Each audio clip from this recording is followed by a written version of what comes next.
Welcome everyone to SQL Presents. We'll just give everyone a chance to join, and we'll be with you at the end of this music.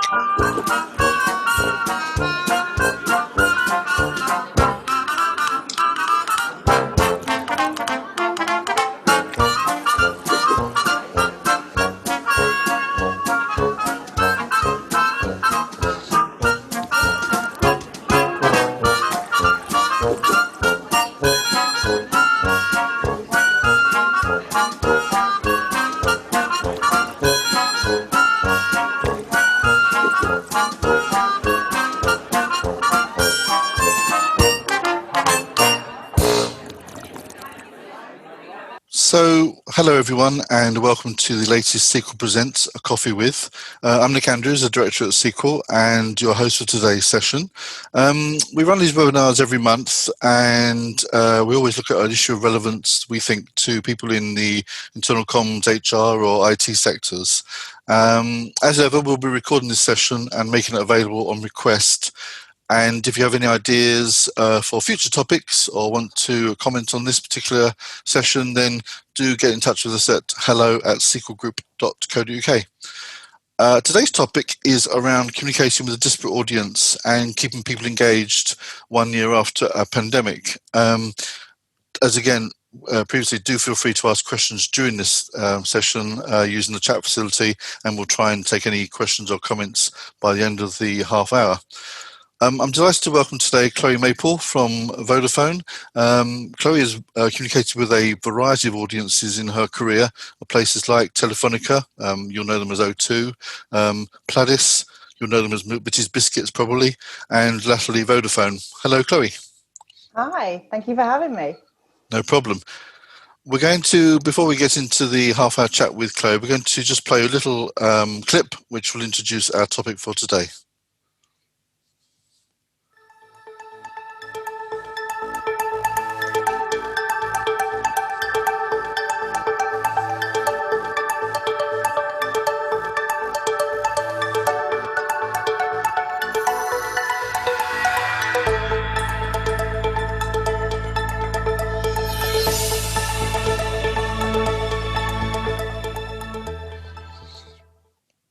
So yes, Chloe, so that clip really was from our latest trends report that SQL produced.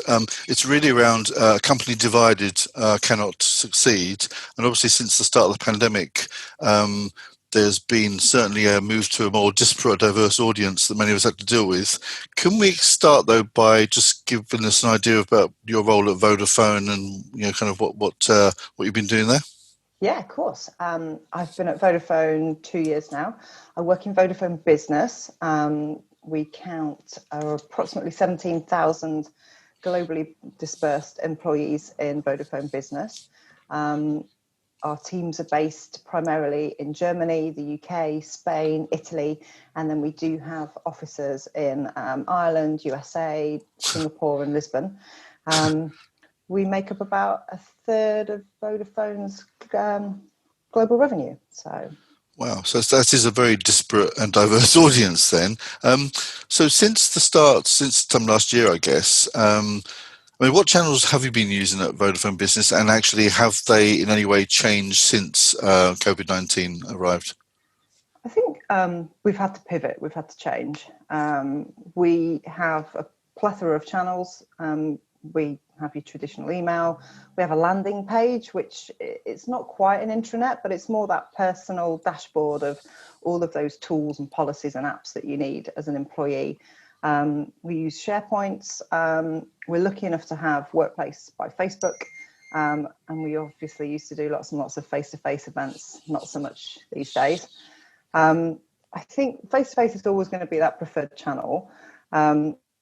Feedback tells us people like to have that visibility and that interaction with speakers and leaders.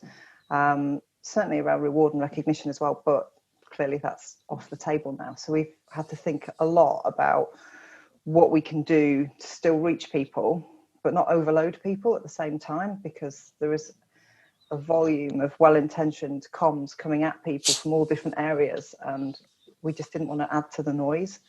I think the key one for us was we have a channel called Vinod Unplugged, and it's our CEO and you can ask him anything on a half an hour webinar. You can ask him what he's had for breakfast. You can ask him about the strategy. You can ask him about what books he's reading. He loves it. He's open to any questions. And we used to do those bi-weekly for half an hour, and Insight told us that our people really wanted to hear from him more. So we dialed those up, and we were doing 45 minutes an hour every week. And he committed to doing as many as we needed, as often as we needed, because he really wanted his employees to have that platform to ask him all the questions that they needed answers to right at the beginning of the pandemic. And it's his opportunity to really speak to his people, get his messages across, and make sure that he's hearing from them as well. That two-way listening piece is really important to him. So that has been fantastic. I think in 2020, we did just short of 30 live shows. There was over 29,000 views, and we answered over 400 questions. So there was definitely an appetite for that. So that would be probably the one that we dialed up the most. But we've also got a channel called My View, which is a blog, and it started life. Initially, it was crafted by one of our super talented grads who had a real passion for writing. And initially, My View was about Sophie's onboarding at Vodafone, her life as a grad, and it went down really well. It got great feedback. But we decided when life started to change that we might need to just change our approach for My View. And we now invite guest bloggers. So anybody can participate as a blogger. And during the pandemic, we shared 10 blogs. 10 bloggers shared 25 blogs, I should say, sharing what was on their mind. So we had titles such as Surviving, Not Thriving During Lockdown, about one author who was really fed up about her husband not doing, in her view, enough. And she just needed to get it off her chest. And so many people could go, yeah, I get that. That's me. I understand that. We talked to one of our other authors, and her title was Mum, Wife, Runner, and Living with Incurable Lung Disease During a Global Pandemic. I mean, wow. Yeah. So relatable human stories that have come at COVID and the current situation through a number of different lenses. And I think blogging by the people for the people, if you like, always enjoys a really high level of engagement. And I think they kickstart conversations in the comments on Workplace. So I think those two for me have been the biggest changes. You mentioned in that answer the kind of insights, using insights, and obviously dialing up some channels and perhaps introducing new ones. So to what extent do you think have internal comms people had to be agile in the last year, and going forward, will they continue to be so? I mean, I guess it's about listening to what your diverse, different audiences need rather than trying to force upon what you think they need. Yeah, I think my team probably get quite fed up with me. I've stolen Rachel Miller's phrase, which is measure what you treasure. And we were measuring our content before COVID, and certainly throughout, and we will continue to do so. We have a monthly measurement deck that we share with our CEO, our Chief Marketing Officer, our HRD, and Corporate Affairs Director. And we set out what's worked and just as importantly, what hasn't worked. So we like to experiment, we like to try stuff. If it doesn't work, that's fine. But if it does work, brilliant. So I think for me, measurement is vital, and we should be doing it anyway. And we should be reporting back to prove that we are a value-adding entity, not just a post box. But it has to go beyond the output piece. So I don't care if I send an email to 17,000 people, if they've opened it, whoopee, I can't tell you whether they understood it or they're going to do anything differently. So there's got to be that outcome piece as well for me. So measurements through and through our team. And have you been measuring more often in the last year than you were previously, perhaps, and just trying to, as you said, kind of try new things and see how it lands, or is it been enough on your plate already? Well, we measure everything we do, and my question to my team would be, what are we doing? Why are we doing something if we can't measure and demonstrate whether it's worked or not? So we'll always measure everything, but again, I think as part of our briefing process, we always ask our stakeholders, if they come to us with a piece of work and a brief, we'll ask them, what does good look like for them? What do they want people to think? What do they want people to feel? What do they want people to do? Towards the middle and end of the particular activity, we'll go back to that and see whether we are meeting what they've asked for. And if not, we've got opportunity to recourse. But ultimately, it's about think, feel, do for us. Sure. Okay. In terms of this kind of divide, as we mentioned at the start, between the people in the desks or at home maybe, and then the people out on the road or in the factory floor, what have you found? I mean, I know Vodafone probably doesn't have factories as such for your part of the world, but you've obviously worked with Pladis before. What's the problem there? What's the challenge? How have you kind of encountered that, not just at Vodafone, but perhaps previously? Yeah, I think Pladis is a great example. They have a number of factories across the globe. They have a headquarters in London and in Turkey. And I remember one of the challenges I got was around my HRD, who I worked for, had spent a significant amount of money putting iPads and digital signage into the factory canteen areas. And she still wasn't convinced that the messages were landing. So she asked me to look at that. So as part of an internal comms audit when I joined, we learned that our factory workers, they just didn't want to spend their breaks and their lunch times reading corporate messages on an iPad. It was their downtime. And they went as far as telling us that having iPads and digital signage, they felt was quite intrusive on their time. So we decided that wasn't really very fair, asking people to spend their time reading up on corporate stuff. So we knew that they felt that their line manager was the most important comms channel for them. So Pladis set about upskilling their line managers to become stronger and more confident communicators. They might have been functionally brilliant at their role within the factory, but asking somebody then to deliver brilliant leadership comms is a different skill set. So Pladis invested their time, effort and energies into making sure that they upskilled their line managers to become better communicators. And we also carved out time in the working day for these line managers to do daily huddles, if you like, where they could go through the latest key information, need to know, and answer questions, and give our managers the empowerment of being able to say, I don't know the answer to that question, I'll go away and find out. So giving them that two-way opportunity to come back to us and say, I've had this question, help me answer it. So I think making communications part of their work as opposed to an additional bolt on top of what they were already been asked to do was a big step in the right direction.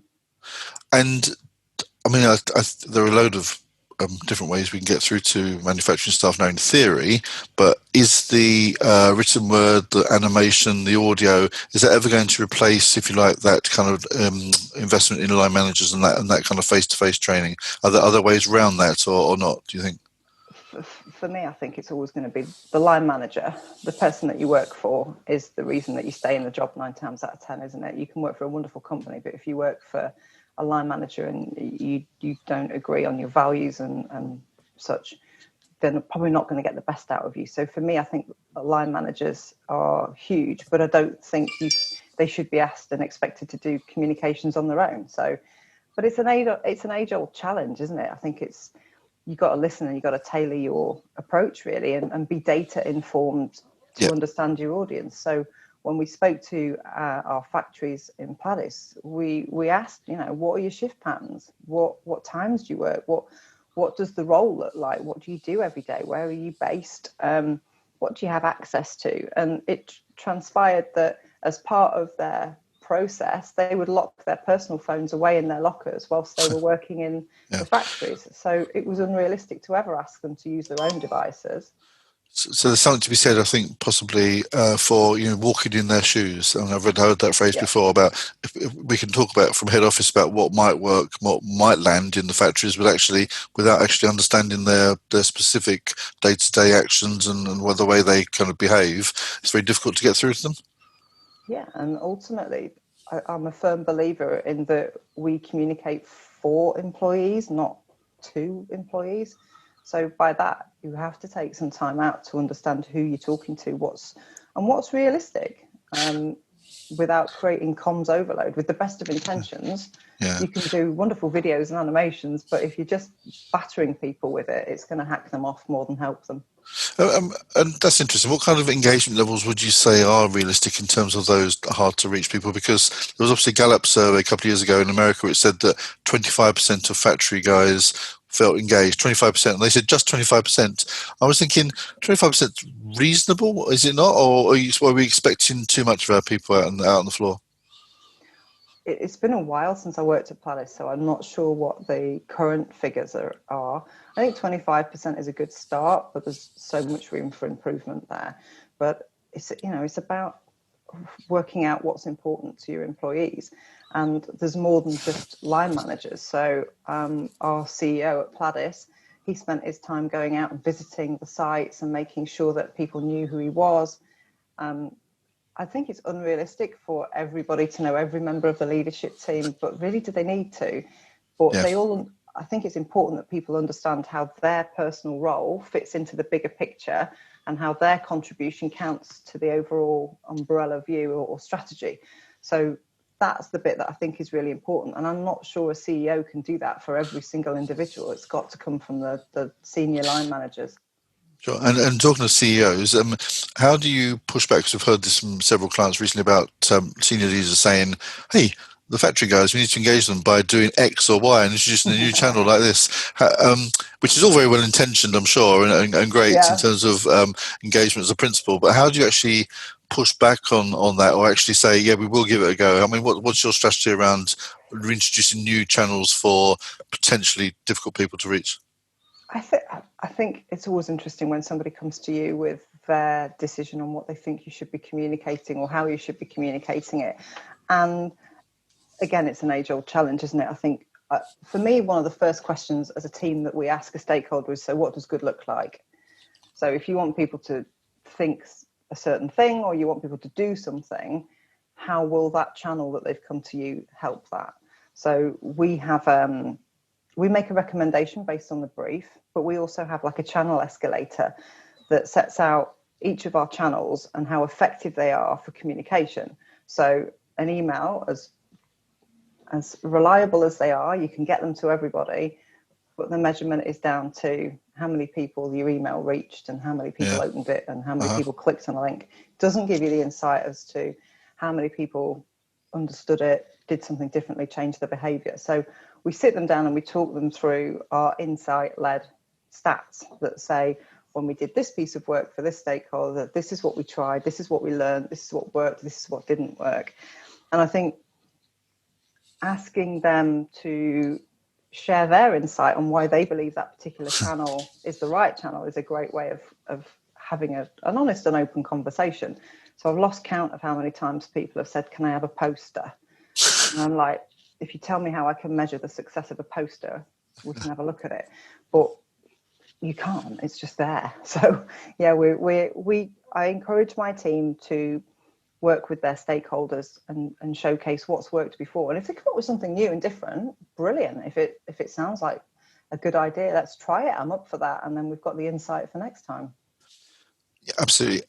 The insight you mentioned, who does that? Is that your team that does that, and how do they approach that? I mean, are they kind of using a kind of formula, or are they kind of doing more insightful qualitative research around that? How do they kind of approach that so they do have that data and that kind of information at their fingertips? It's a mixture of as much data as we can get our paws on, if I'm really honest. I think there's a piece around, so when I first started in the role, I had an external auditor come in and conduct an IC audit. So that was really clear. This is working, this is not so working. And that was conducted over surveys and focus groups and one-to-one conversations. So it's a very thorough piece of work. And then each month we will measure every activity that we've done against what we set out to do in the briefings. And we will play that back to our leaders. And then every quarter we look at doing like a mini internal comms survey. So sometimes it's just a little bit noisy. There's too many surveys going on and we might choose not to do it. Well, we do it very subtly, and we put our survey link in our email signature. So it's not a broadcast, please fill this in. It's just a nice to do. But we will ask our audiences, so what do you want to hear about from us? What are your expectations? Can you tell us what your standout comms have been in the last 3 months? Can you give us a rating for our news sharing? What do you want to hear about? So we know in our last survey, our people told us that they wanted to hear about people and colleagues, which is why I think MyView blog works so well, new products and innovation, and the overall performance as a business. That was what they were interested in. And then I know through other insight that return to the office, when's that going to happen? When are we going to do it? What's it going to look like? That's a big thing that's on people's minds at the moment. And we also ask them about the volume of communications. So is it too much, too little, just about right? And we track that. And right now I know that we are hitting the way too much communications, not necessarily from my team, but if you put yourself in the shoes of the individual, you might be getting messages from Vodafone Business internal comms, group internal comms, line managers, leaders, well-intentioned other groups. And before you know it, that employee is just overwhelmed with webinar invites and emails, and they can't do their day job. So that's our job, to push that back into the business and say, stop. Okay. So you're asking obviously specific questions you've outlined there, Chloe. And what kind of tools are you using those? Is that SurveyMonkey or Campaign Builder? What kind of tools are you using to get out there and ask those questions? So we use Microsoft Forms. Right. And we also, we did do focus groups when we were in the office. That worked well. We were able to get different groups of people together. So whether that would be our sales audiences, whether that would be our internal comms community. So there are other people within Vodafone Business who have an element of internal comms as part of their role. So making sure that they're armed with the latest insight and they know what's happening. My ask is always that they are our eyes and ears on the ground, and they feed into us what they've seen that's worked and not worked. So they're a great source of insight for us as well.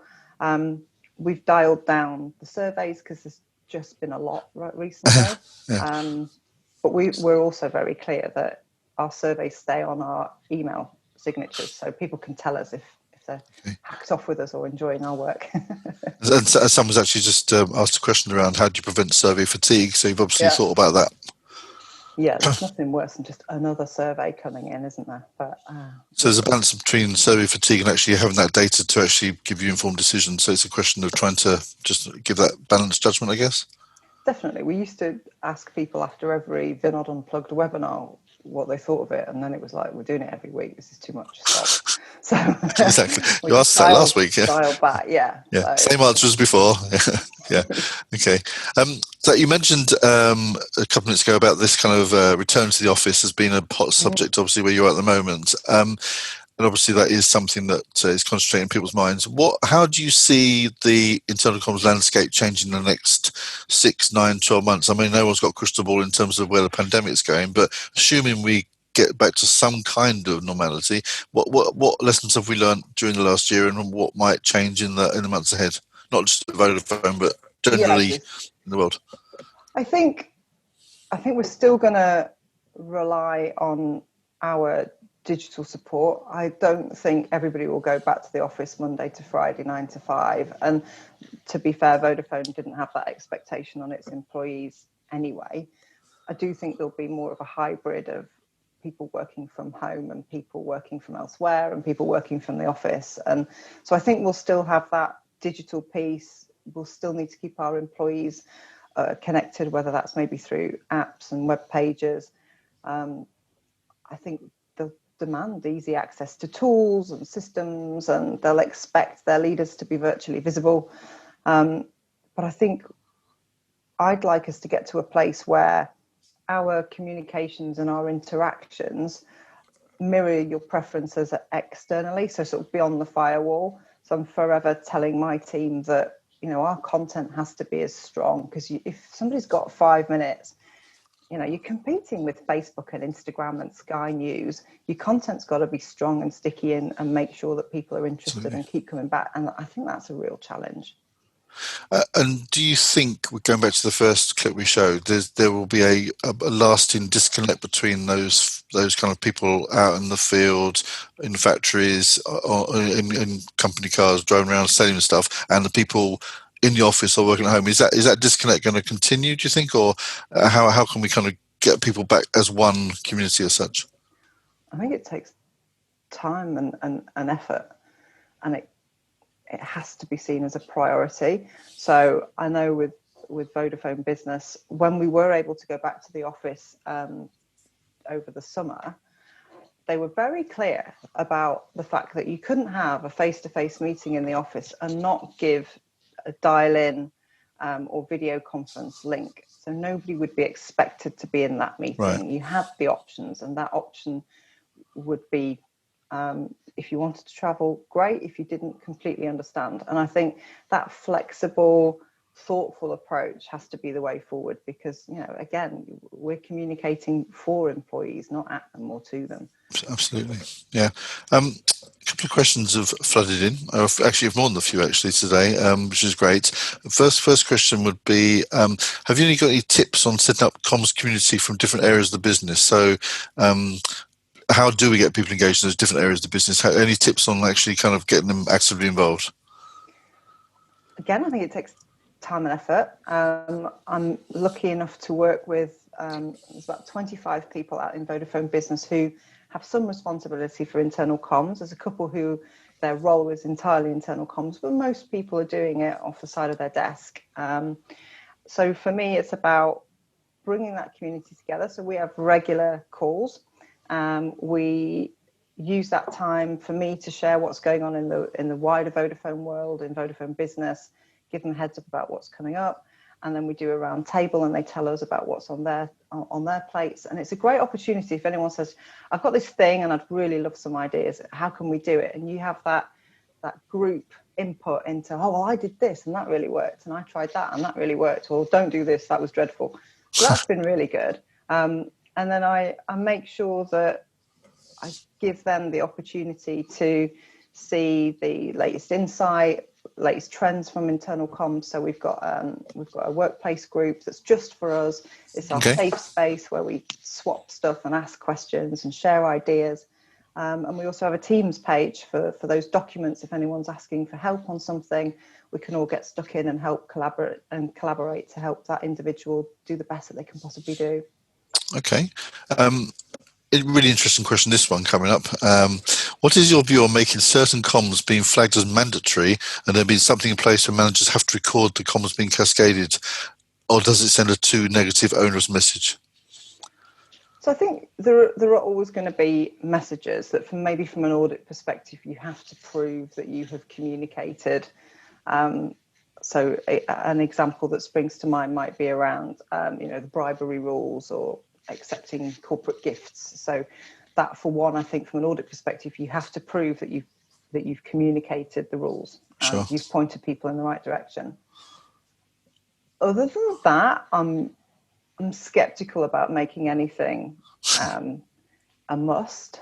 We have an option on Workplace where when Nick Reed, who's the Vodafone CEO, when he communicates something, there's a little button at the top of Workplace, and internal comms can make it a must see. Okay.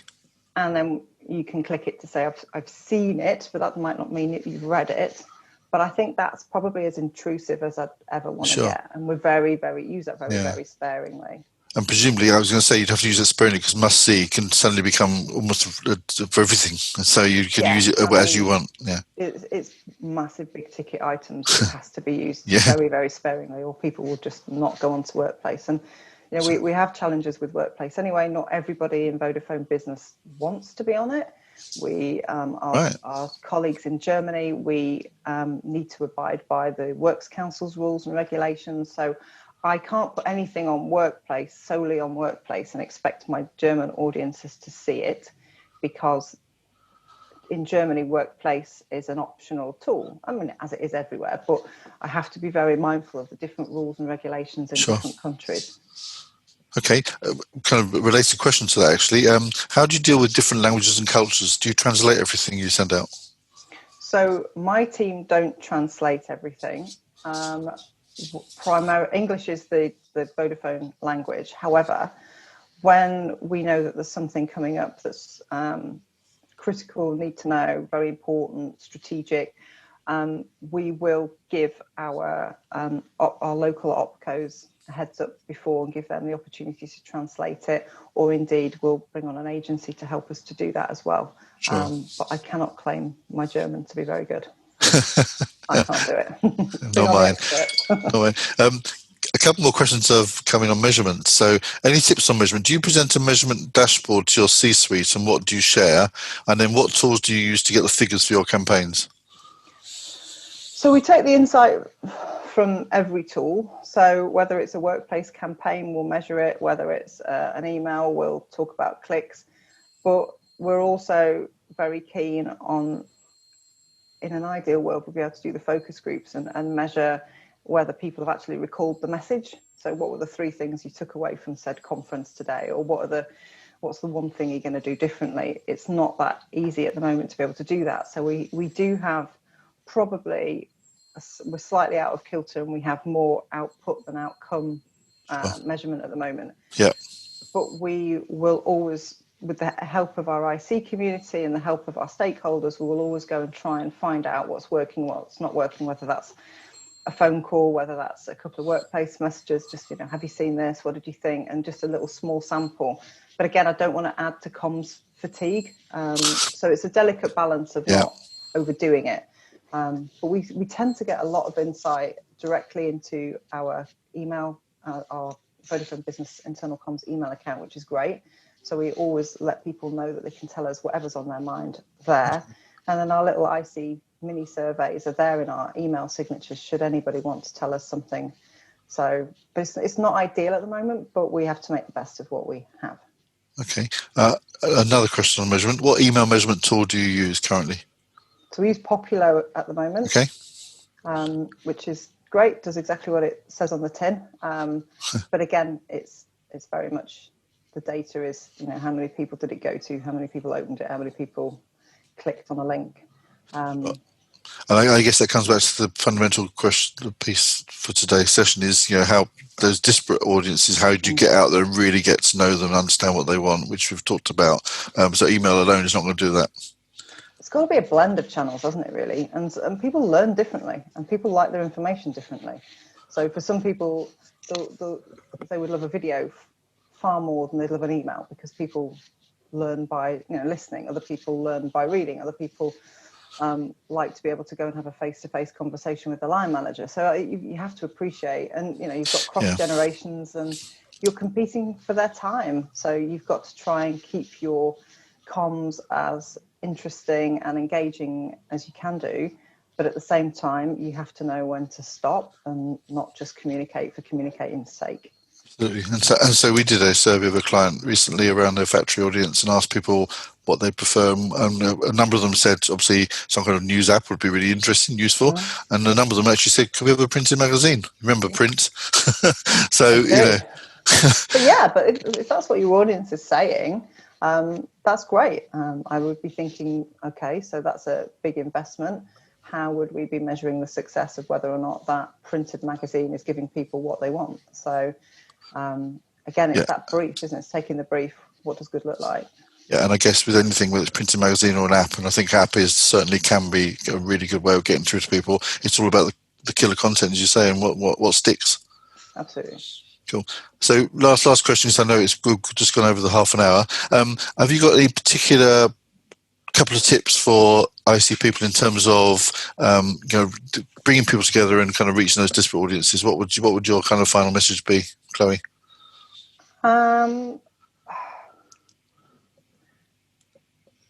Just to bring people together, I think, is just give people the time to do it. If it's seen as just something else that they've got to do, that's not going to land. They have to see the benefit of why we're asking them to be involved. I think measure everything, measure what you treasure. Measurement isn't a dark art. It just takes a little bit of time, learn the theories, understand the practical things about what you can do to help shape your stakeholder conversations, so they are aware that just if you send that email out. It might reach everybody, but they might not do what you're telling them to do because you've just done an email. I think being realistic about what comms can do versus the role of stakeholder engagement. And I think for me, my mantra is always communicate with kindness and remember that you're communicating to people, not for them or at them, I should say. Sorry, you're communicating for people, not to them or at them. Yeah, I get you. That's fine. I appreciate that, Chloe, and thank you for your time this morning. And thanks everyone for tuning in. As I said, we will make a recording of this session available on our website. And if you've got any questions or follow-up topics you want to discuss, then do get in touch with us, hello@sequelgroup.co.uk. Our next session will be on the first Thursday of April. Any suggestions are welcome. It might be that measurement might be something that you're interested in, but looks at the questions you asked today. But once again, thanks, Chloe, and I'll see you all again next time. Thank you so much for having me. No problem.